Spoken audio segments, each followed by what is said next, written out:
guys, and welcome back to Project Zangetsu, brought to you by Nth-Level Entertainment. For those of you who are new to this vlog series, this is basically a new addition to the Nth-Level Entertainment channel. That is going to be a vlog that is centered around car culture, specifically Subarus, but is not necessarily defined only to culture, or rather restricted to only car culture.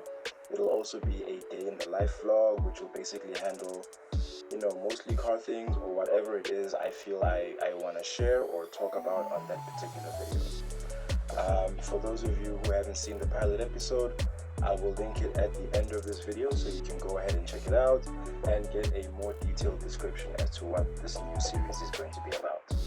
So anyway, on with today's topic. So as you've probably seen on the title for the video, today's topic is entitled My Story. So it's basically, I'm going to just be giving a bit of a more detailed description or explanation as to how my journey with the brand Subaru started, how I actually first got introduced to the Subaru brand, all the way up until I finally got Zangetsu. So basically, like most people who are car enthusiasts these days, I was introduced to the subject of cars as a hobby or a passion or an art form, the customization aspect of it, by the movie Fast and the Furious back in 2001. Now at the time, I couldn't care less about cars, especially as like a subculture that it is now. I enjoyed the movie for what it was. It was entertaining. It introduced me to the concept of car modification and all that, but it wasn't quite enough to grab my interest that much. It wasn't until 2003 when I got my driver's license, and I made the decision to start learning more about cars. So what happened was I bought this car magazine that on the cover, it was actually featuring the 2003 Subaru Impreza WRX STI. And so I thought, well, okay, so I picked up this magazine. The only reason why I wanted to learn about cars really is because I had a lot of white friends who would often get into conversations about cars. And then when it came to those moments, I would just, mainly be silent and not contribute much, and just be the guy who's waiting until we start talking about video games again or something like that. So anyway, I picked up this car magazine. I saw this very unique looking car. I knew nothing about Subarus at that point. I don't think I'd even ever heard the name. And I read the featured article, which of course was about the STI. And the more I started reading about the car, not only did I learn more, but I also started to sort of like fall in love with how unique the car is, with all the features that they were mentioning in comparison to other cars, the four-wheel drive system that it has. It's a unique engine configuration. It's not your traditional four-cylinder engine. It's a boxer configuration. And all the reasons why they added as to why it is like that, and the advantages that it gives the car. It's got that low center of gravity, better for handling, as well as the four-wheel drive.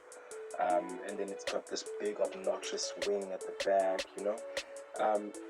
It looked like a brutish car. It looked like if cars were some sort of a society, it would look like an unrefined brute, But it still had an air of charm about it, even in that context, because it looked unique. It looked adventurous, It looked like something that was designed more for its function than form.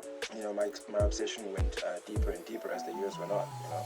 I started trying to get test drives in any Subaru or other dealership that I would get access to that had the car. I was constantly getting turned down, because back then they had very serious rules as to a car of this caliber. You have to be not only willing to buy it but qualified to afford it. So despite my inability to be able to test drive the car and all that, my brother ended up buying the car. I think about in the 2004 model. Yeah, he ended up buying that. And despite my not being able to test drive it from dealerships, I ended up having access to his Subaru. So that was great, it was nice to finally know how the car feels. as opposed to what I thought of it theoretically.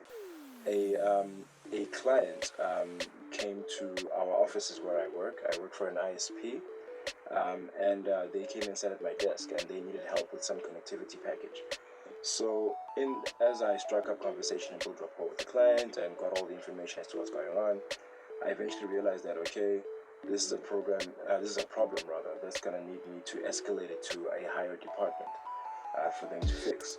So as I was walking away from his table to that department, I noticed that through the glass entrance that we have at our offices, where you can actually see the parking lot where the clients are parked, that there was a Subaru parked in one of the parking lots. And it was something that I'd seen for the first time at this company. And by this point, I'd been working for them for about 4.5 years.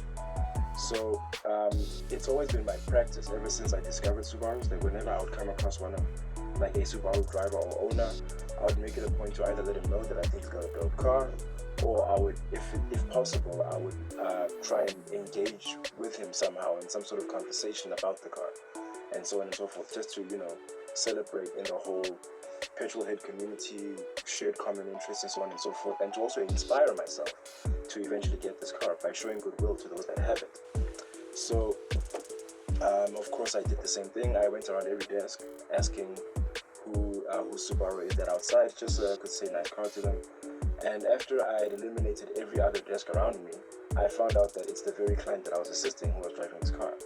So I eventually told him that, I told him about how much I loved the car and so on and so forth. We shared some jokes about that as I, displayed my passion to him.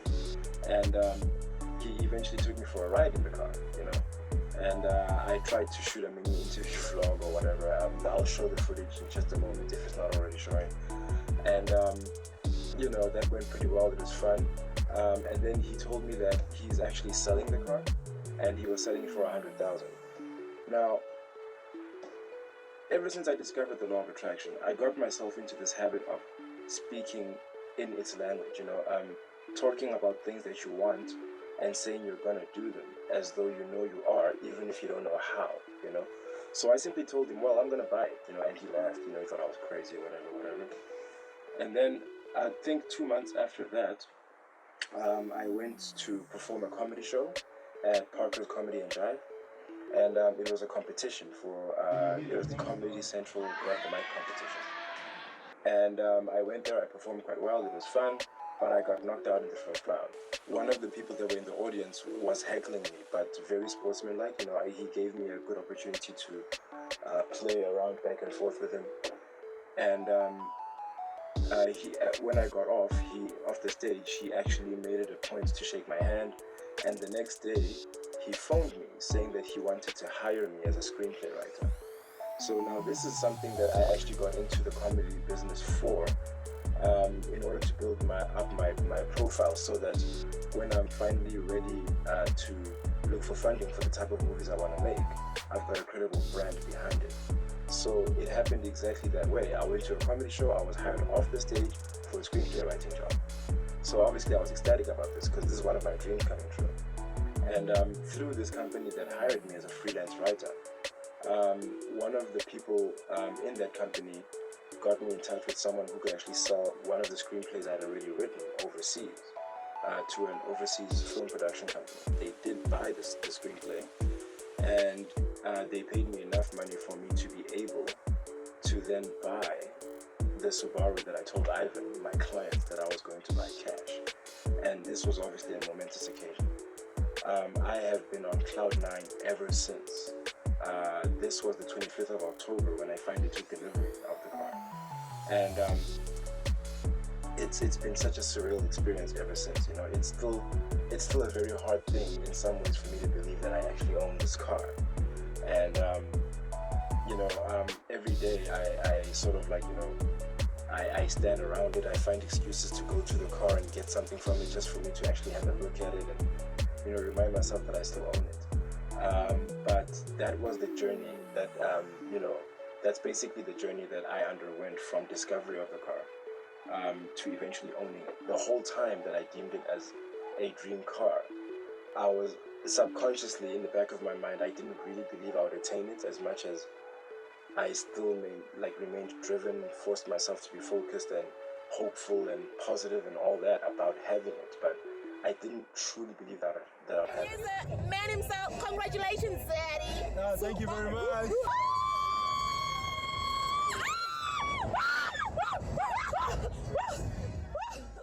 And now that I do, it's been a dream come true. It's so many fantasies surrounding the lifestyle that I envisioned all those years ago. In owning this car have been coming true, in rapid succession. It's just been amazing, and it's now giving me this opportunity to start this awesome vlog series, and I actually get to share my passion with you guys. I really see it as nothing more than a celebration. This is just me, just like the main content that I have for Nth-Level Entertainment, the geek culture and so on and so forth. It's just a platform for me to be able to share and talk about the things that I'm passionate about with other people who are like-minded. Same with Project Zangetsu, the vlog series. It's just in a different context, but it's very much the same. This is actually one of my dreams, that I now get to share the lifestyle I now lead, owning this thing that I've been wanting for so long.